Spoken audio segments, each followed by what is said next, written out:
Yes,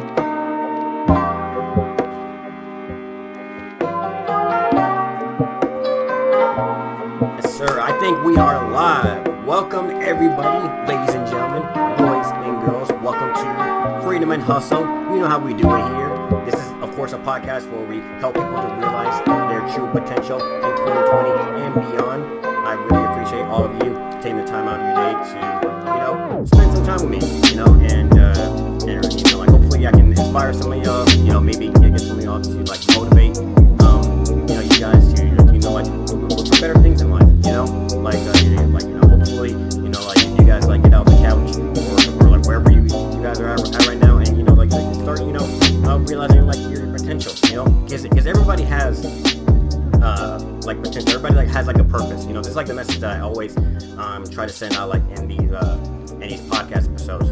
Everybody has some kind of certain purpose. It's gonna be different for about everybody, of course, but everyone has a reason for existing, and whatever your reason is for existing, is your job, to figure out what that is, and then just act on it.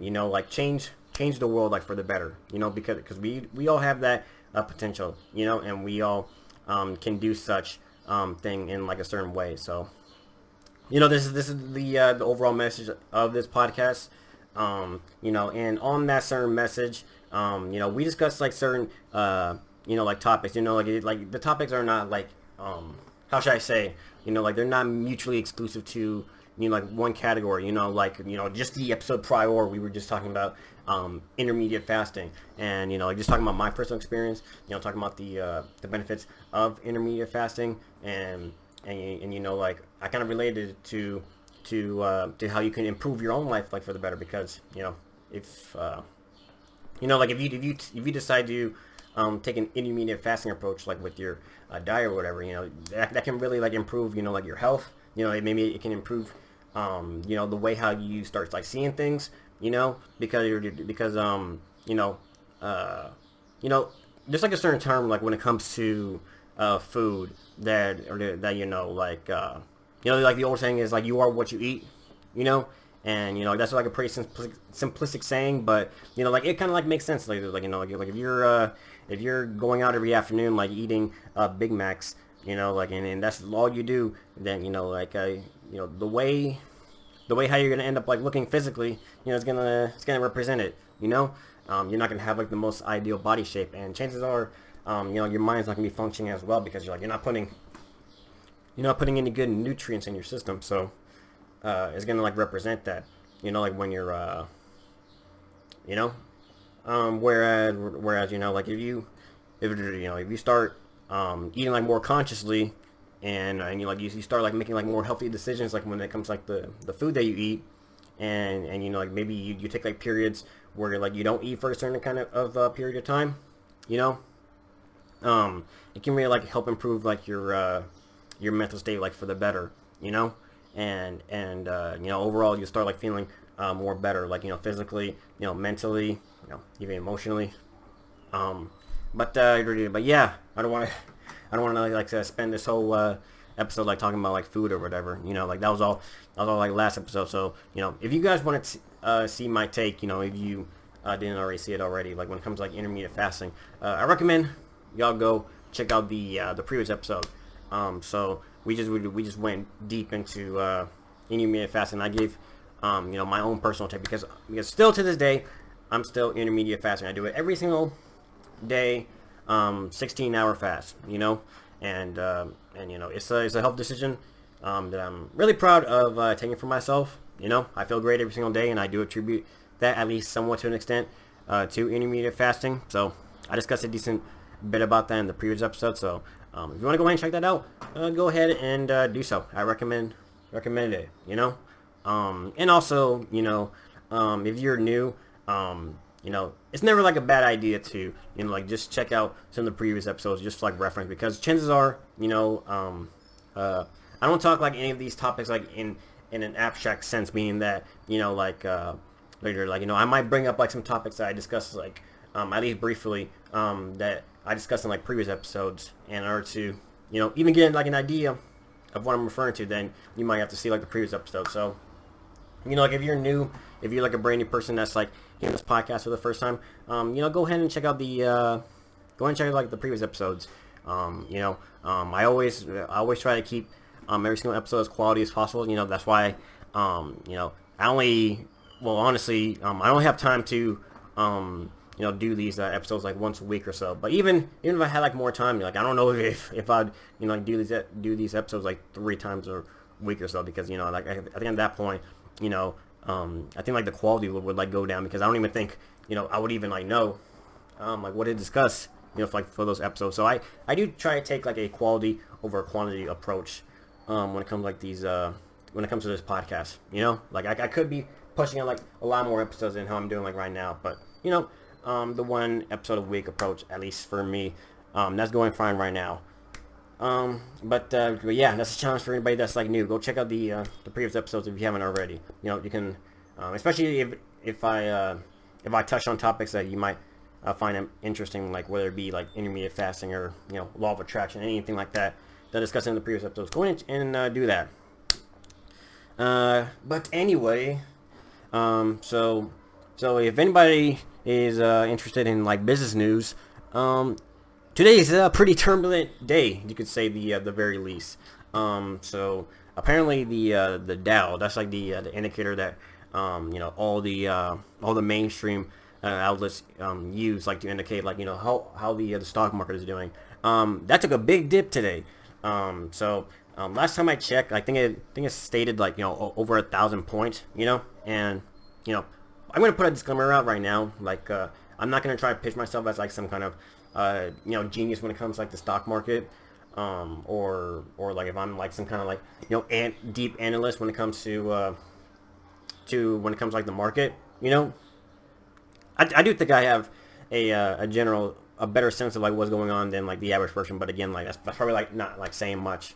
But yeah, if you have been checking the Dow, like if you like checking that information for whatever reason, you'd see that it took like a big dump today, over 1,000 points, and they're attributing that to the coronavirus that's going around in China at the moment, and we'll see like if this becomes like something like long term. Like a lot of people have been saying it for like the longest time that like, hey, we're long overdue for recession, and it's a debate as to whether or not this is going to be like the catalyst of it, like meaning like like this is just like the beginning of what's to be a recession. We still have to like wait to see if that's the case. If I had to like guess, this might just be a one-off incident. I mean, like, who knows?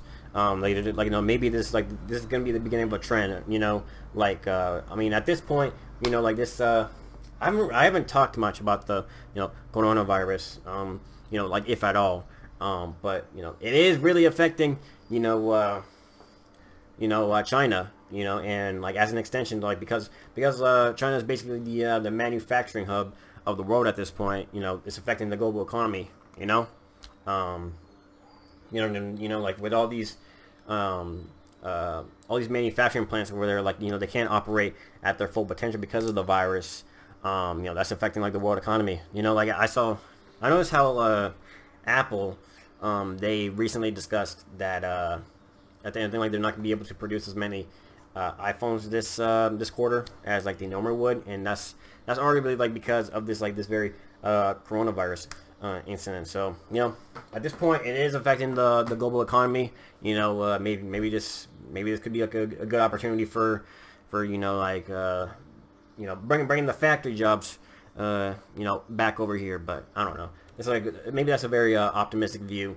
But we definitely wouldn't be having these manufacturing issues right now if we kept them factory jobs over here. But hey, hopefully this corona thing subsides. Like I know like there's so many like theories like when it comes to it, like as to like whether or not like if it's just like being super hyped, because because traditionally the media likes it, like when you're in fear, like they like it, because you're much easier to be controlled, like when you're like in a state of fear. There's a lot of theories as to whether or not this is just like like a big fear campaign, they're just trying to scare the living hell out of you, or or this could be like pandemic level, like an illness.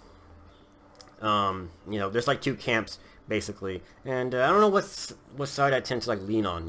I do think that the Chinese government is very shady, to say the very least, and there's a lot of information that I'm sure we don't even know about because we all know how censorship happy they are over there. So maybe it's a lot worse than what we do know right now, because like as we said, like there's just so much information that that they keep on the low because they don't want anybody else to find out. But either way, like hopefully all this like subsides, and everything can somewhat go back to normal. That's like the best that we can hope for. But yeah. So the Dow, like as I mentioned, they're attributed to the coronavirus, I guess that's like a good deviation point to the main topic of this podcast, which is going to be cryptocurrency. And if any of y'all gonna tell me that you don't know anything about cryptocurrency, you stay tuned, all right? Because I'll go ahead and try to give you guys the heads up on it, And I might also have to ask y'all, like, if y'all been living under a rock or whatever, because, oh man, because cryptocurrency's like been in the news for, I want to say like at least about like 3 years now, at least like since 2017, but like maybe even really like 2015 or so. Like if you like really been into like that space, but yeah, let me go ahead and move along to the cryptocurrency. I think I might take like a minute or two, like just to review like notes and stuff like that. That way I can actually give y'all a coherent take. Y'all know what I mean. Yeah.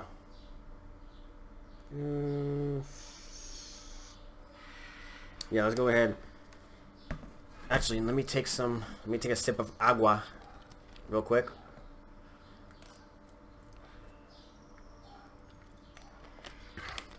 I hope y'all enjoy that. Okay. So to anyone that knows absolutely nothing about cryptocurrency, Bitcoin, Ethereum, all the dozens upon dozens of altcoins that are out. Some of y'all might be asking, what exactly is Bitcoin? What exactly is cryptocurrency in general? Like what do all these terms mean?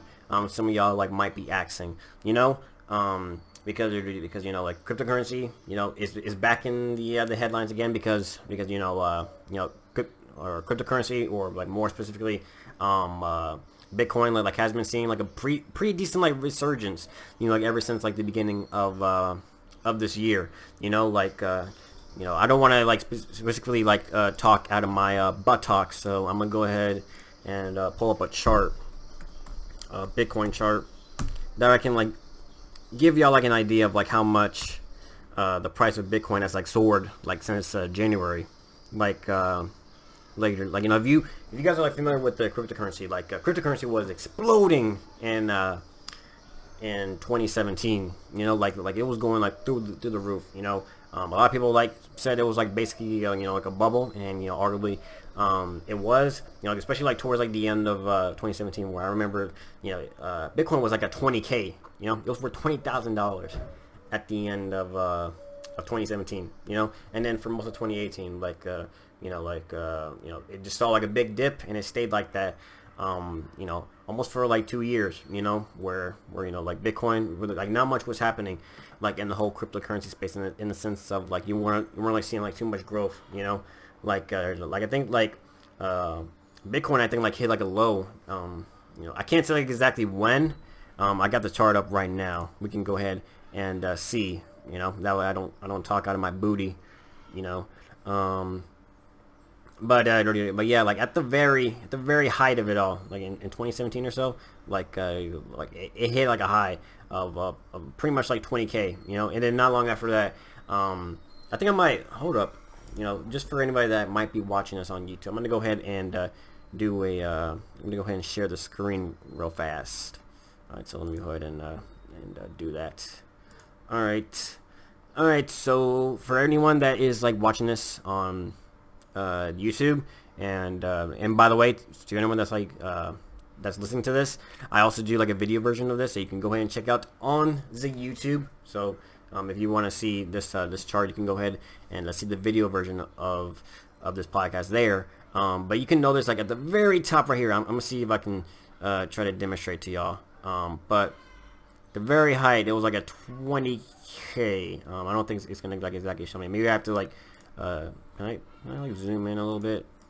Yeah, I don't think it's gonna like exactly show. But at the very height, like around like December or so of 2017, like Bitcoin like hit like 20K, you know, and then not long after that, it went like you know, for like most of like 2018, like, you know, we were just seeing like dip after dip after dip, you know, and like for the longest time, you know, like we didn't see Bitcoin, you know, like go above 10K. That is until I want to say like, all right, let me see. Actually, I take that back. Like for a brief period in 2019, like around July or so, we did see like 10K Bitcoin, you know, but then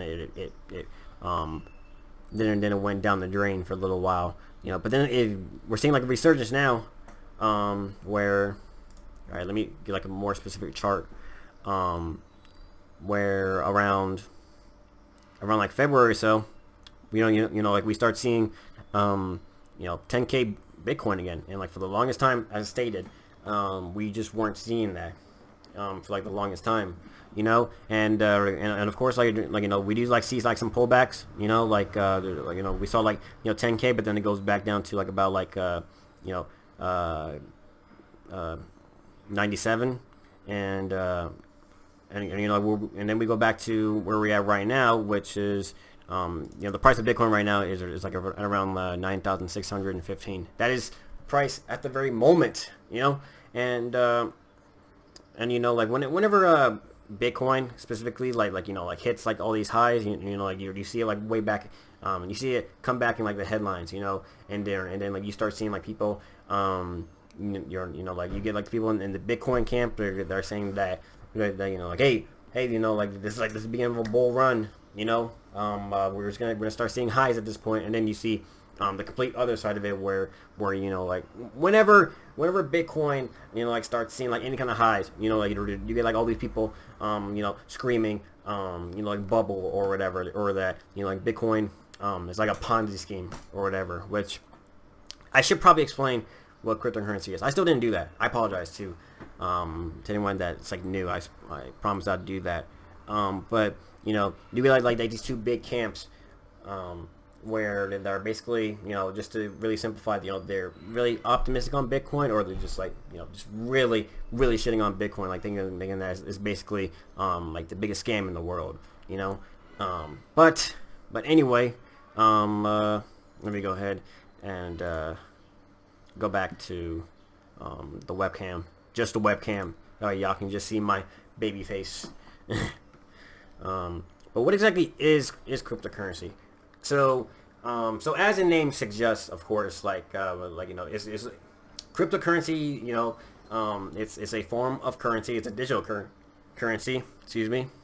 It's a digital currency, and as the name suggests, it uses, you know, like cryptography to basically, you know, like secure you know, its transactions. You know, and it maintains itself like completely independent of traditionally like any kind of government or banking system. You know, that's one of the benefits of cryptocurrency that tends to be, you know, like really pointed out as you know, for many of the cryptocurrency like proponents that you know, like it basically allows you know, decentralized control, like you know, like instead of the bank, you know, like controlling the money that you have, you know, you are now the controller like of your money. Like, you know, like if you own Bitcoin, if you have Bitcoin inside a certain crypto wallet, you know, you're the one who who owns like the Bitcoin. You know, like if you have like let's say you have $20,000 in your Bank of America. I don't know why I use Bank of America, but let's just say you got 20,000. You know, technically that money ain't yours. It's the banks. You know, like you know, you're basically lending them you know, like your money, so that way you know like they can then like use that money to like lend out to people, or you know like just or they can just do like some other shady things with it. But in the case of cryptocurrency, you know, it's not like that. You know, and a lot of people see it as basically, you know, like the future of like currency.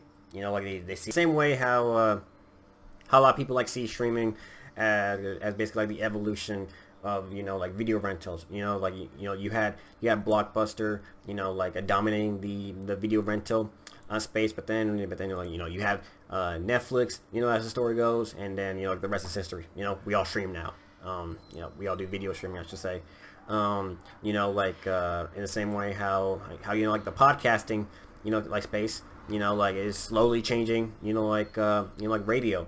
You know, like a lot more people, you know, are you know like you know, enjoying podcasts a lot more. There's a lot more benefits to like listening to a podcast than, you know, like you know, like listening to like a radio show. You know, you know, in the same way, in that same sense, a lot of people are seeing you know, like, Bitcoin and cryptocurrency in general as like the next evolution. But in this case, when it comes to like money, you know, like you know, how it usually goes is that like, you know, like way back when, you know, like people were you know, like people transacted with like gold coins, you know, like, or like with precious metals, you know, and you know, some people like still do, you know, like you know, precious metals, like you know, this is not kind of a personal financial advice, but you know, a lot of people like to hold precious metals because, you know, it's very valuable.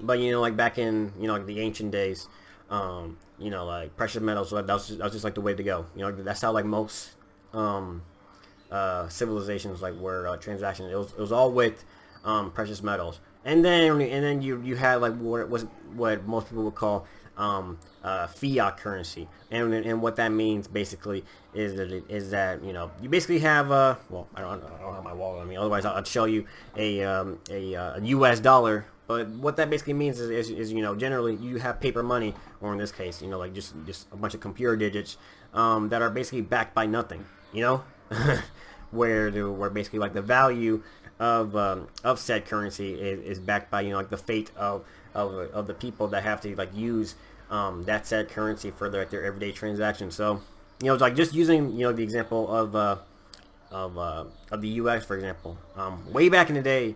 A lot of people like don't know this, but you know, you had something that was called the gold standard, and you know, like as the name probably like suggests, you know, the value of the dollar, it was backed by gold. You know, I'm giving you guys like a really simplistic explanation of basically like the gold standard. You know, like you know, this is not a like a college level explanation of like the gold standard, but basically like the value of the dollar, you know, like was pegged off of was pegged off of gold, and you know, like the benefits of like doing such a was that like the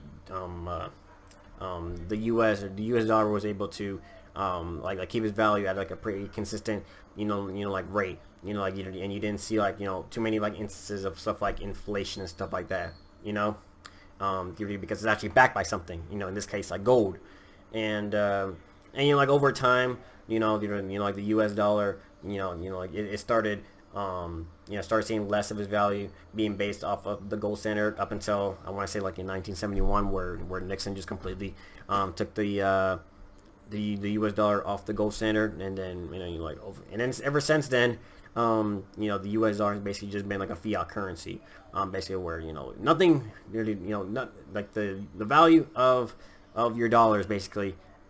It's based off of fate. You know, that's all it is. You know, not based on anything. It's just on the belief, basically, that you know, like, hey, you know, $1 like has like this much value. You know, which you know, that's fine. until like that fate goes away. Like let's say if a really bad recession were to happen, like if people just start losing faith, then that spell trouble for the U.S. dollar. And that's like the biggest problem with a lot of these fiat currencies. But now we're starting seeing cryptocurrencies more, and the difference between like let's say like Bitcoin, for example, the big difference. There's already like a lot of differences. Obviously when it comes to cryptocurrency and Bitcoin compared to the U.S. dollar. But one of the biggest differences is that the value of it is based. Well, there's a lot of variables that you can point out to that give a Bitcoin like value. You could argue fate to an extent, but there's also other aspects that give like Bitcoin value, and one is like scarcity. So unlike the U.S. dollar, where like if the government, or more specifically like the Federal Reserve, like wanted to like put more money in the economy, all they gotta do is just like pull out the the printing press, and then like they just and then like they pump out more U.S. dollars into the economy. They can do that like at any moment. Regardless of the consequences of doing such a thing. Whereas with Bitcoin, there's a finite amount of Bitcoin. I believe the total amount of Bitcoin that there will ever be is around like 21 million, and you have like something that's called like Bitcoin miners, and that basically like that's people that use their computers or whatever their computers will like solve basically like computer or not computer, I'm tripping right now. But their computer will solve like complex mathematical problems, and when the computer does that, then they give them like a certain amount of like Bitcoin, and over time when that happens, a Bitcoin like gets mined, and when a Bitcoin gets mined, then that's another Bitcoin that's like put into existence. Well, Bitcoin, like stated in its code, can only ever have about 21 million. So and I don't know the exact number of how many like Bitcoins are out in existence right now, but the total amount of Bitcoin that can ever exist is 21 million. And there's a lot of like estimates that like the last Bitcoin of that 21 million will probably be mined like sometime in the 2140s. So we got a decent amount of time like before that happens. But in a similar, if you think about it, it's kind of similar to like gold. Like a lot of one of the reasons why precious metals have like so much value is that they're rare. Like they're scarce. Like not everyone can have like a block of gold, because like there's only like so much gold in the world. And you could take that like with gold, silver, like diamonds. There's only like so much of it in the world, and as a result, like that scarcity helps draw like value for such a precious metal. Bitcoin is the same way, because there can only like be so much of it. Like you can't just like just print out like however like many Bitcoin, because if you were allowed to do that, then it wouldn't be too different from like the U.S. dollar or any other of these other like currencies. So that's another reason for why people see Bitcoin as basically like the evolution of like of money, and like the way how commerce is going by right now, like we're already moving in the direction of like everything being digital, like in a lot of countries, like their cash is being like basically like thrown out, like like a lot of countries, you see, I don't think it's like, it might be Switzerland, but it's like one of those Nordic countries,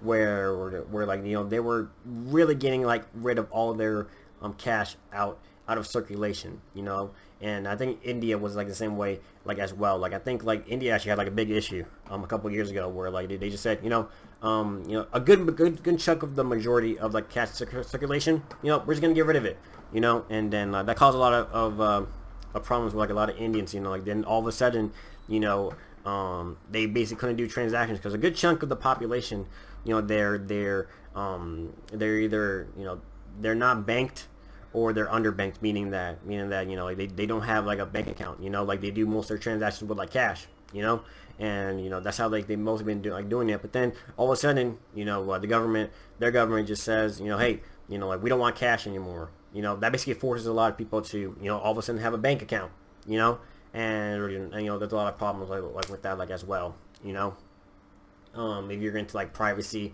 there's a lot of like concerns with that, like as well, so so the benefit of cryptocurrency is, like if we're already going in the direction of like everything being like digital, like if we're going to like a future where cash, like in whatever form, whether it be like US dollars, pounds, yen, whatever, if we're already going to like a future where where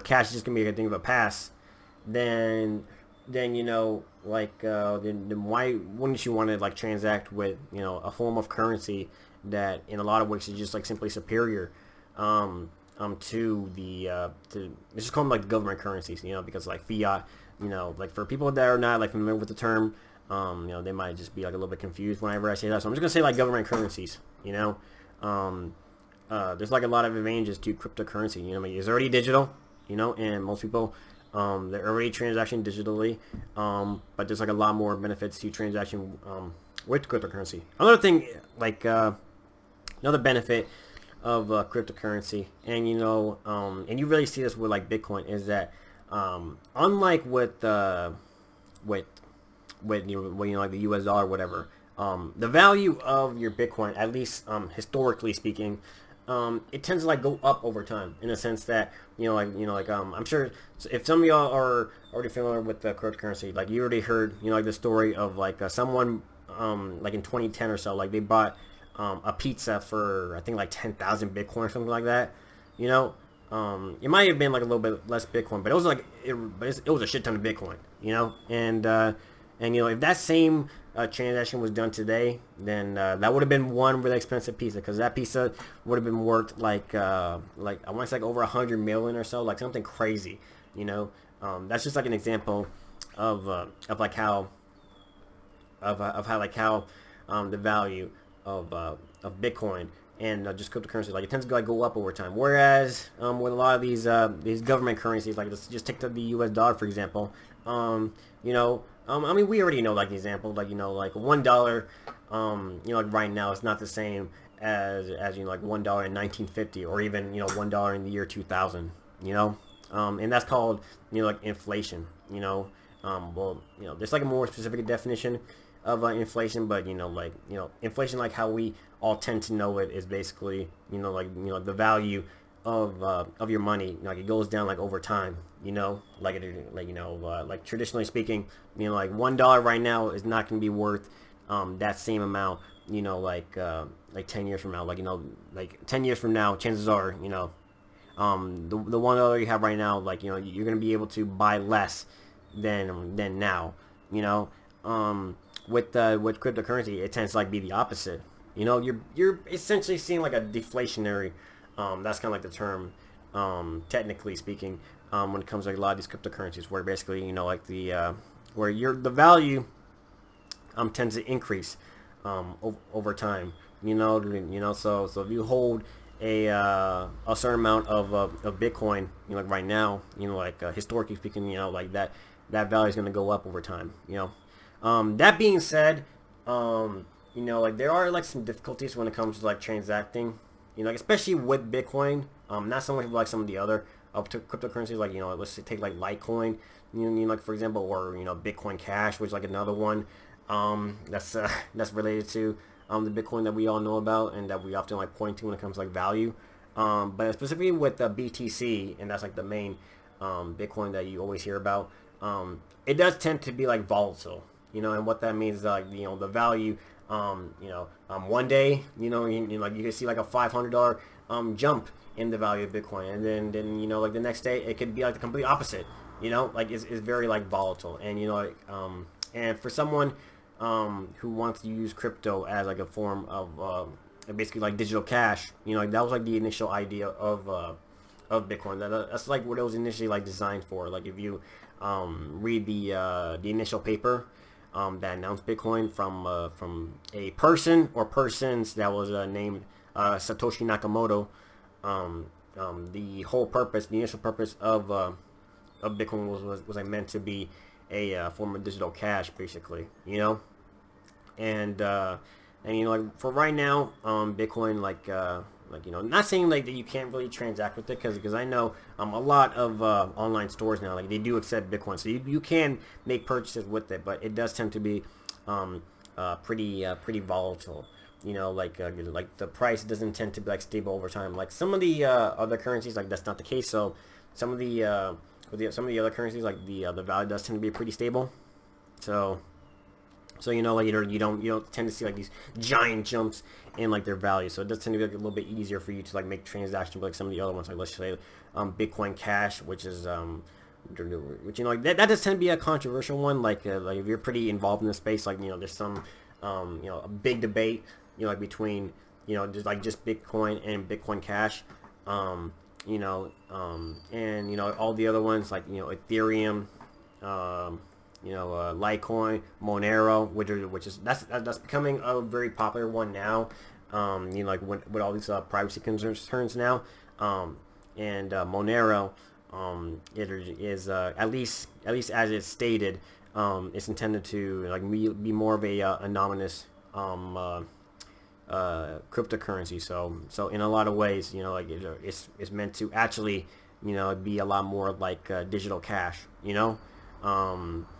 And yeah, I hope I gave like a good explanation for cryptocurrencies. Like for anybody that's like completely new, you know, like I said, you know, like you know, this is not going to be, you know, like the best like A1 explanation of cryptocurrency. But I did want to give like this talk, you know, and you know, I might as well like give a little bit of background, or my background, I should say, when it comes to like cryptocurrency, like just to let y'all in that, you know, I'm not just like some person who's just like, you know, saying stuff, you know. This has been like a space that I've been, you know, like interested in, you know, not only because of like the investment opportunity, because you know there's a lot of people that are saying that, you know, like cryptocurrency or like just blockchain in general.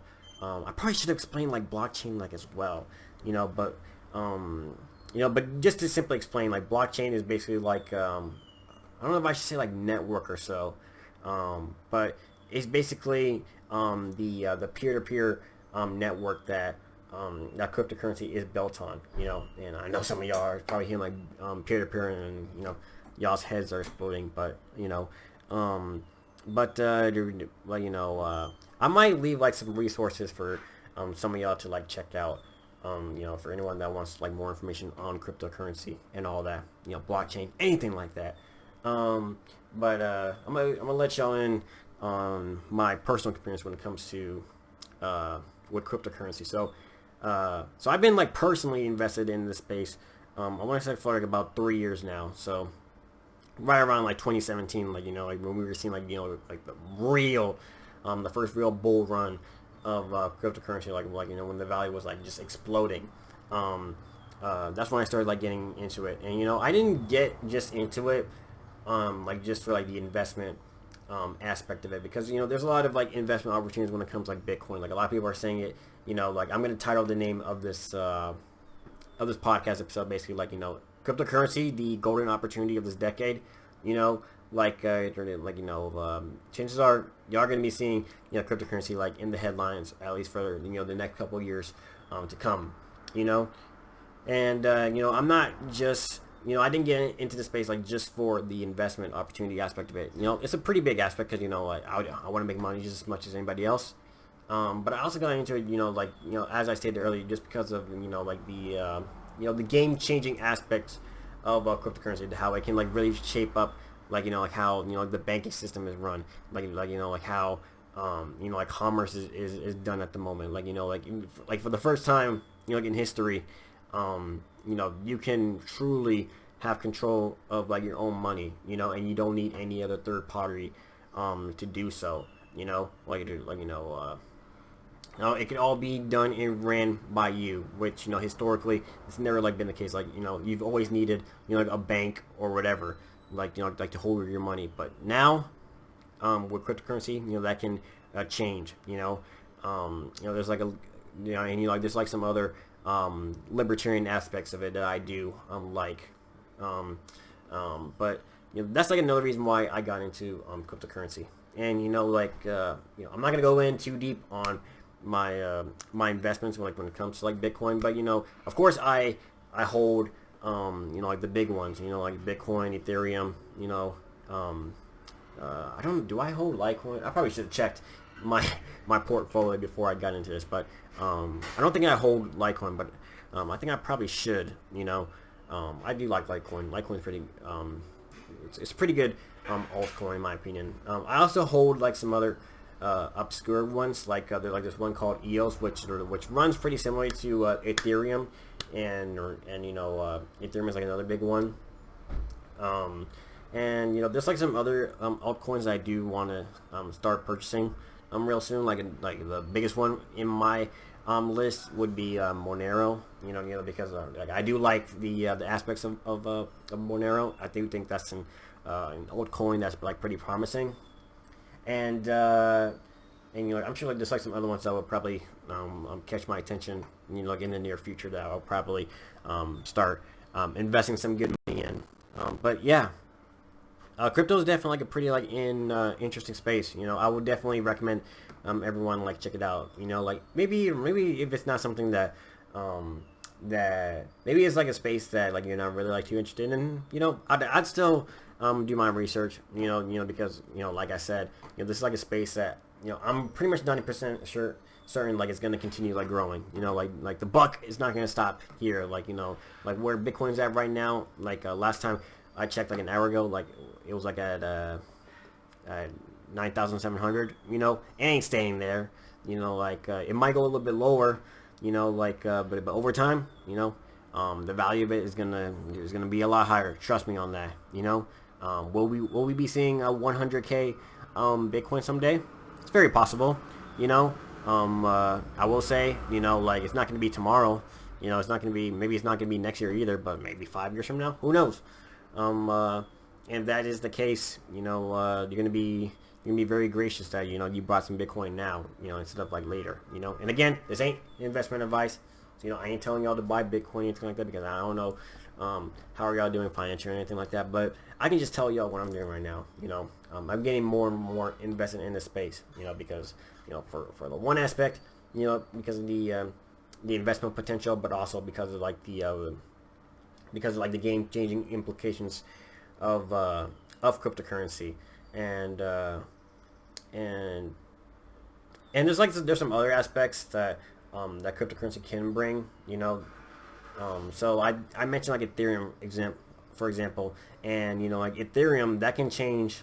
Like there's like an aspect of Ethereum that that allows applications such as like smart contracts, and basically it get really too technical where I can't really explain it too much, but basically smart contracts can really like change like how deals are made. Like it can allow a system where you're like more trust is ensured, like whenever contracts are like being made, hence the name smart contracts. There's a lot of real world applications like when it comes to like cryptocurrency. So that's why I'm really interested in this space, and I hope like some of y'all get more interested in it as well. And of course, like when it comes to like investment, this ain't an investment show, everybody. So I can't tell y'all to buy or not buy or anything like that. You just have to like do your research on your own. But one thing I will tell y'all though is do your research. See if crypto might be something that you might be interested in getting into. And yeah, I think I'm gonna go ahead and leave that discussion right there. I think I'm gonna go ahead and move on now. Hope y'all enjoyed that crypto discussion. I think we still have like some time, like to discuss like some other topics.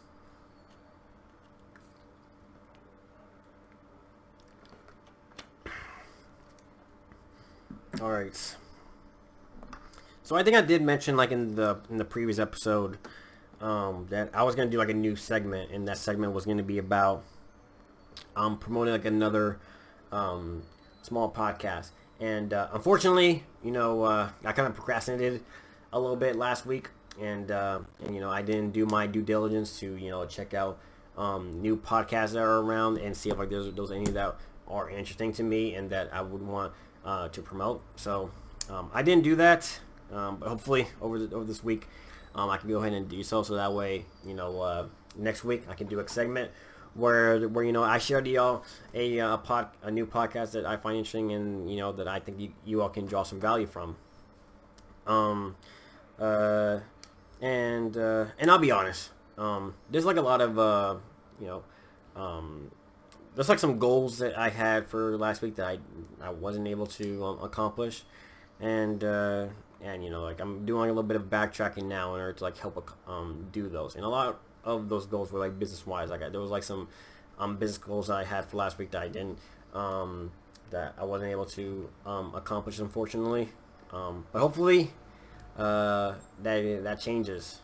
And there's like another point that I wanted to make. This is why it's like so important to have people that can hold you like accountable. Because like everybody is imperfect. Like as everybody like says, like nobody is perfect, and everybody says that they are, then they lying to you, all right? And they're lying through your teeth, because everybody has an Achilles heel. Like everybody has like some like unique flaw to them, and a flaw that a lot of people tend to have is that like they procrastinate, they forget things, like whatever, they lose like their motivation, and like I'm just like everybody else, that happens to me a lot as well, and this is why if you're in the entrepreneur space, like if you're someone that like wants to get like a business up, or if you have like this side hustle that you want to get up and running, like finding someone, whether it be like a mentor or like somebody like that, that can hold you accountable. It can be like the difference between like actually like getting that that new business off the ground, and like not getting off the ground, because like I said, we all get distracted, like we forget things, or we just like simply lose our motivation, and just having that extra person that can like remind you that, hey Michael, what you doing? Okay, you're sleeping. Like you had this goal, on Tuesday, and it's Friday now, and you still haven't accomplished much. Like having that person, to remind you and to push you, it can mean like the difference between like having success and just not, so I think I might find someone that can help hold me accountable, and to anyone that like that just wants to go completely bootstrap, in the sense that hey, like I am my own person, like the only person that's gonna hold me accountable is myself. For some people that can work, but then just keep this in mind. Like even some of the most successful people in the world, they've all had mentors. Like whether you take maybe just as somebody as like Ty Lopez, or even as somebody as as well known as Warren Buffett. Like Warren Buffett. I don't know if Charlie Munger is still around, but Charlie Munger. This guy was Warren Buffett's like mentor. And I think he does attribute a lot of his success to him. And like whether it be like advice or just like holding yourself accountable. Every successful person, almost every successful person, because I can't speak for everybody that's been successful, but almost everybody has someone that that can hold them accountable, that can remind them, like hey, you have these goals, and I'm gonna make sure that you actually hold your they're gonna hold your feet to the fire, and they're gonna make sure that you actually like get the success that you so desire in this world, because there's so many like distractions in this world, and unfortunately, a lot of people they get pushed like towards these distractions, and like they forget like hey, like they forget like the big picture, like what is all this about, why do I desire this sort of success, and a lot of people forget that, and just having that extra person in the room that can remind you of what you're working and fighting for, and like make sure that you actually like push yourself to that end game, which is like success. In a lot of ways, like it's kind of like if you're in a just like if you're in a sports team, like like you're doing basketball or whatever, like they all have a coach, and the job of the coach is to make sure that hey that like all the players are staying in line, that they're like putting their max performance, like when the game comes, and when they're training, the coach is going to make sure that that hey that all the players like they're going to have like an A1 performance, like all the time. That's the job of the coach. In a similar way, a mentor has like a similar job, but of course like a different space or whatever. So if you do need someone that's gonna help like push you, like don't be dissuade, if you do need that extra help, because like I said, even the most successful people have like some kind of like mentor, or they have like like a family member, whoever, that helps pushes them to where they want to be in life, like whether it be whatever kind of success that they so desire, so never be afraid of asking for help, and that's just like one big point that I would bring out, because I'm definitely gonna be making sure that I have people that can like hold me accountable, like like if I had like this goal at the beginning of the month, I want somebody to like remind me that hey, like you had like this goal for the beginning of the month, how you doing on that, and have them make sure that I'm actually pushing myself, to getting like that goal in life, so always make sure that you have somebody that can like hold you accountable. But anyways, I think that's gonna go ahead and wrap this up. I think we've almost been doing this for like about an hour now, so it's like the longest time I've done like recording. Of course, a little bit's gonna be like cut out because like I had like some interruptions, midway through the stream. But yeah, I really enjoyed this episode. Like hopefully I didn't like stammer too much, like when I did like the cryptocurrency explanation. I hope all of you drew a thing or two like from the cryptocurrency discussion, like and if you did, then I would really appreciate that you go ahead and send that message out to someone. Like go ahead and share this episode to someone that you think would really enjoy this kind of message. Like maybe like someone that maybe they mentioned Bitcoin like once or twice, like in reference. Maybe you can send like this episode like hey, this is there's a new podcast, and then in his recent episode he discussed a little bit about cryptocurrency. Maybe you can check it out. Maybe it might be something you might be interested in. If you do that for me, I'd really appreciate it. And yeah, I think I'm gonna go ahead and wrap this episode out. All right. I don't know what the next topic is gonna be for next week. But either way, rest assured it's gonna be interesting. All right. So make sure you stay tuned for the next episode. And until the next time, hope all of you have a good rest of the week. All right. And keep hustling and bring success into your life. That's the whole purpose of this podcast, is to make sure that that everybody realizes their potential for 2020 and beyond. Like actually, start seeing the potential that you have, like for your life, and like start realizing it. Start actually make change, positive change in your own life, and just change the world, for the better, in your own unique way, and if you do that, then it's mission accomplished for me, because that was the goal of this whole podcast. And yeah, share the show if you found this message interesting, and I will see all y'all next week. All right, take care, everyone. Nos vemos. Peace.